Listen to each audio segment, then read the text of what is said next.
దేవుని సన్నిధిలో ప్రార్థన చేసేటప్పుడు ఎట్లా ప్రార్థన చేయాలి, దేవుని బ్రతిమలాడుకునేటప్పుడు ఎలా బ్రతిమలాడుకోవాలి, ఎలా ప్రార్థన చేస్తే ఆ దేవుని మనస్సును మనం గెలుచుకోగలుగుతాం.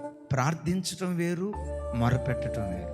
మొర అనే మాటకు డీప్ క్రై అనే పదం ఇంగ్లీష్లో వాడబడింది. బిడ్డను కనేటప్పుడు ఆ ప్రసూతి కాలంలో గర్భస్థ తల్లి కేకలేస్తదే.